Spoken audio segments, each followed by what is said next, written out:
गाए जा रहे थे, उन्हीं गीतों के बीच में पूतना घर में घुस गई। मैया हम तुम्हारे लाला का दर्शन करने आए हैं। मैया ने कहा वो लाला लेटा है, पालने में लेटा, जाओ दर्शन करो। यशोदा मैया कुछ काम करने लगी। मेरी माताओं बहनों भाइयों, पूतना पहुंची कन्हैया के पास में। एक आंख से पूतना देख रही मैया को, एक आंख से कन्हैया को देख रही। क्यों एक आंख से देख रही? भगवान ने दोनों आंखें अपनी बंद कर ली। कारण उसका भी है, भगवान ने पूतना को नहीं देखा है। क्यों नहीं देखा? ये पूतना है कौन? पूर्व जन्म की, ये पूर्व जन्म की विंध्यावली है। फिर यहाँ द्वापर में क्या करने आई है?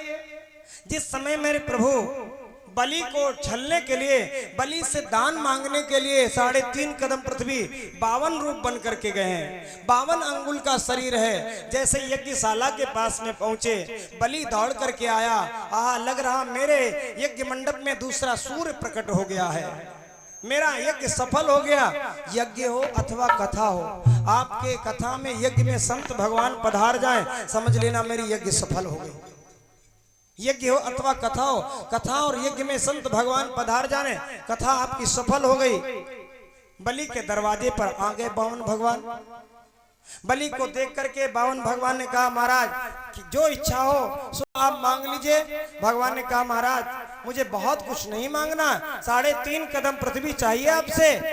बलि ने कहा, महाराज तुम्हारे तनिक तनिक कैसे पांव, पूरे शरीर 52 अंगुल, उमा कितने बड़े बड़े पाए तुम्हारे, कितना कदम बने जाके, इसलिए 3.5 कदम की जिद छोड़ दीजिए।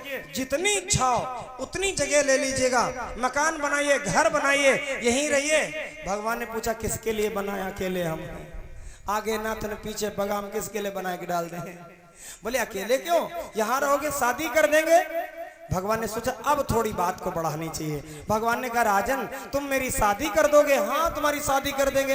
हम रहेंगे कहाँ? छाता हमारे पास एक ही है, हम कहाँ रहेंगे? बलि ने कहा, महाराज हम तुम्हारे लिए मकान बना देंगे। राजन जब शादी करोगे हमारी तो हमारे बच्चे भी होंगे? हाँ होंगे। बोले कितने होंगे? बोले तो भगवान की इच्छा कितने होंगे? बोले 10-5 तो हिबे करे हैं, 10-5 होंगे। बोले हाँ तो भगवान की इच्छा 10-5 होंगे। राजन एक बात और बता दीजिए, 10-5 बच्चों में से एक आध मर भी जाएगा? बोले ये तो दैव गति है, दैवी आपदा, मर भी सकता है। बोले राजन फिर रोएगा कौन? जब लड़का 1-2 हमारे मरेंगे, बच्चे मरेंगे तो रोएगा कौन? बोले बच्चे तुम्हारे मरेंगे, रोगे तुम, पड़ोसी थोड़ी रोने आएगा। तो बोले फिर हम शादी नहीं करेंगे। जिस शादी से रोना पड़े हमको, वो शादी हम जीवन में नहीं करेंगे। मुझे रोना नहीं है, मुझे तो भगवान का भजन करना। राजन बातों में मत डालिए, मुझे 3.5 कदम पृथ्वी का दान कर दीजिए। तब तक विंध्यावली आ गई। विंध्यावली ने देखा, हाय कितना छोटा सा स्वरूप, इतना सुंदर लग रहा, मन करता अपनी गोद में ले लूं। देखिए यहाँ पर इतने बच्चे बैठे, कोई बहुत साफ सुथरा आ जाए तो मेरी माताएं बहनें उसको अपने मन से, कोई किसी का भी बच्चा हो, बुलाने लगते हैं, बेटा यहाँ जाओ, कोई कुछ कह करके बच्चों को बुलाती। कुछ लोग गोद में ले लेते। क्यों? इतना साफ सुथरा है, इतना सुंदर लग रहा देखने में, उस बच्चे को देखते ही देखते मन करता गोद में ले ले। यही विंध्यावली ने कहा। विंध्यावली ने देखा इतना सुंदर बच्चा है, लाओ मैं गोद में ले लूं इसे। भगवान ने कहा जा तेरी इच्छा पूरी होगी। विंध्यावली ने सोचा गोद में ले लूंगी, अरे भूखा होगा, छोटा सा होगा, मन करता अपना स्तनपान करवाऊं। भगवान ने कहा जा तेरी ये भी इच्छा पूरी होगी, तू स्तनपान भी करवाएगी मुझे। जिस समय बलि ने संकल्प दे दिया, संकल्प के बाद मेरे प्रभु ने अपना आकार बढ़ाया, पद पाताल में, शीश आकाश में हो गया जब, और पृथ्वी को जैसे नापा है, 3 कदम में पूरी पृथ्वी को नाप डाला मेरे प्रभु ने। और जब 3 कदम पृथ्वी नप गई, अब बलि हाथ जोड़े खड़ा। आधी कदम अभी बची है, आधी कदम बची है, अब हाथ जोड़े खड़ा, महाराज क्या करें, सारी पृथ्वी तुमने नाप लिया, हाँ मैं तो अभी बाकी खड़ा हूं। आधा कदम जो बचा है मेरे ऊपर रखिए। दान हमारा नप चुका, लेकिन दानी नहीं नपा है, इसलिए दानी को नापिए। विंध्यावली ने सोचा है, इसको मैं अच्छा समझ रही थी, मैंने सोचा बालक है, छोटा है, अच्छा लग रहा है, गोद में ले लूं। अब तो मन करता हमारे भैया को इसने लूट लिया, मन कर जहर से मार डालें, हम जहर पिला दें। भगवान ने कहा जाते ये भी इच्छा पूरी होगी। आज वही विंध्यावली द्वापर में पूतना बन करके आई है।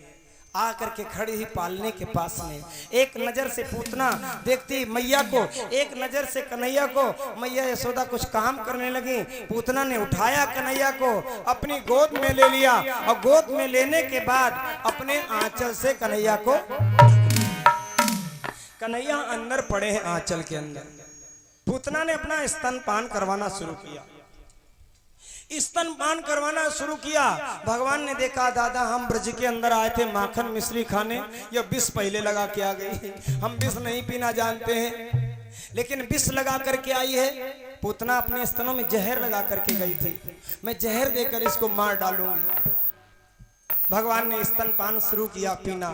पीने से पहले देखा विष, भोले बाबा को याद किया, बाबा आओ विष पान तुम करो, स्तनपान मैं करूंगा।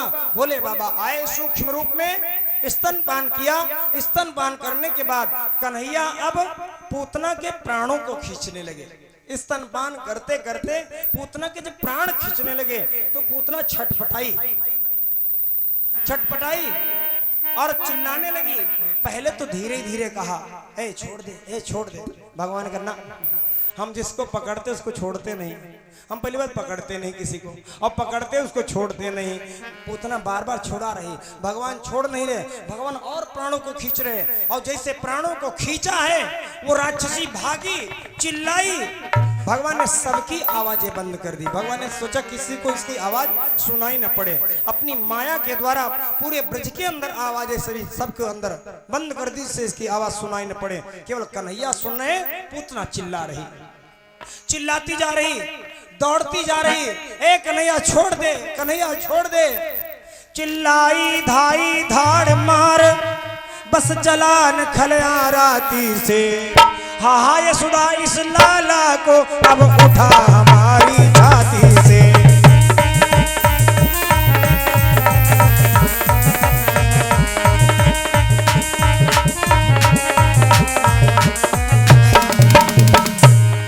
जीती जागती अगर बहना,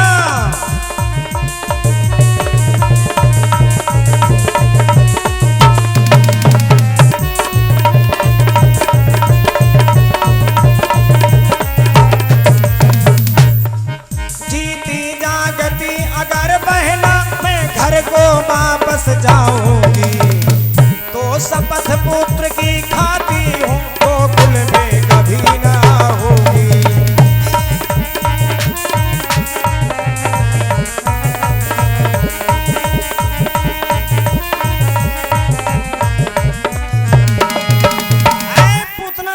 कन्हैया छोड़, कन्हैया छोड़, मैं आज के बाद कभी गोकुल में नहीं आऊंगी, मैं कभी नहीं, एक बार छोड़ दे।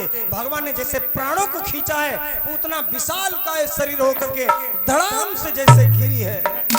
हाय इतना विकराल रूप था उसका, और जब गिरी है उल्टा तो उसके नीचे तमाम पेड़ टूट करके उसके नीचे चकनाचूर हो गए। मैया ने आवाज सुनी, ये चरचर चरचर की आवाज कहाँ से आ रही है।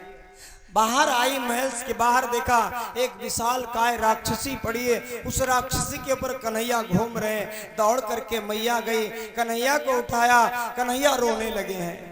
अब चुप नहीं रहे कन्हैया, बार बार रो रहे हैं। मैया बहुत छुपाने का प्रयास करती, जब कोई बच्चा चुपता नहीं तो मेरी माताएं बहनें कहीं गाकर सुनाती हैं, कहीं कुंडी को खटखटा करके सुनाती हैं, कोई न कोई चीज देती हैं, भैया चुप जाओ चुप जाओ, कहीं न कहीं मन उसका भटक जाए बच्चे का।